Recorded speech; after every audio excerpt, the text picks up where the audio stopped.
Это индикатор положения азипода, левого азипода. А это положение правого азипода. Оба азипода, согласно индикатору, указывают налево 120 градусов. На самом деле оба азипода параллельны и смотрят вперед. Вот это драйвер-мотор азиподов. Вот он поворачивает. Вот видно направление, куда показывает пропеллер. Это ящики. Здесь вся электроника по управлению вот этим азиподом. Это тут внутри. Но индикация у нас не работает. Индикация положения вот этого пропеллера, вот этого. На мостике не видно его направление. И вот этот блок питания, он дает напряжение для работы системы контроля и индикации. И этот блок питания не работает. 220 не выходит, а 12 плюс, 0 и 12 минус не выходит. Вот так вот. Надо будет снять блок питания, посмотреть, что с ним случилось. Ну вот такой вот интересный двуполярный блок питания. На выходе плюс 12, 0, минус 12. Там видно вон трансформатор. Видимо, линейная схема, очевидно. Сейчас разберем, посмотрим. Вот так блок питания выглядит в разобранном состоянии. Ну, видно, это обычный линейный блок питания двуполюсный. Вот 7812, а это 7912 на отрицательное напряжение. Интегральные стабилизаторы. Еще тут диодные мосты, диоды, конденсаторы. Ну, ничего сложного нет. Сейчас посмотрим, что же тут сломалось. Итак, причина найдена. Причина вот подается сюда 220. Вот это нулевой со вторичной обмотки, центральный провод.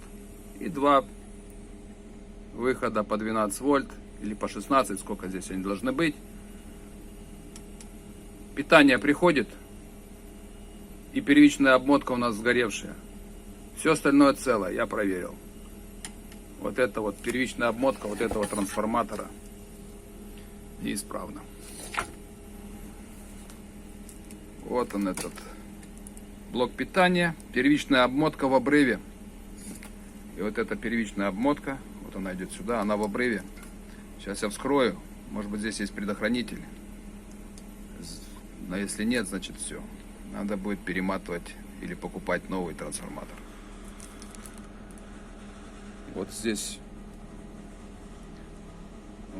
идет дальше. Внутри где-то защита. И вот тут выходит дальше провод. Я сейчас соединю вот эти провода напрямую. Минуя вот этот сгоревший предохранитель внутри. Чтобы была связь. Где-то там внизу, глубоко под обмоткой, спрятан термопредохранитель. Вот один кончик, вон там второй контакт этого термопредохранителя. Поэтому я соединю напрямую, посмотрим. В итоге ремонт сводится к тому, чтобы запаять вот здесь кончик. Вот это получается один контакт. Вот это второй контакт терморезистора, который стоял в глубине первичной обмотки. Так как добраться до него невозможно, я обрезал этот конец, этот контакт, и припаял напрямую туда, где идет обмотка.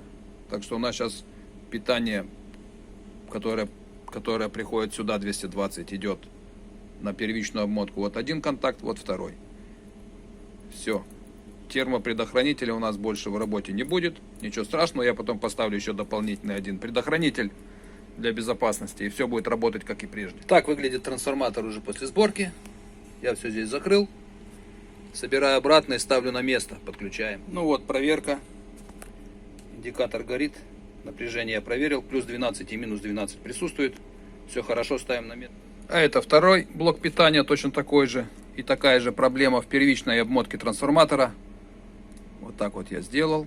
Минуя сгоревший термопредохранитель, который там где-то глубоко сидит. Я его просто откусил и соединил провода напрямую. Ну вот и все. После ремонта блоков питания теперь у нас стоит нормальное положение. Показывает индикатор положения винтов азиподов. Все, индикация азиподов исправлена.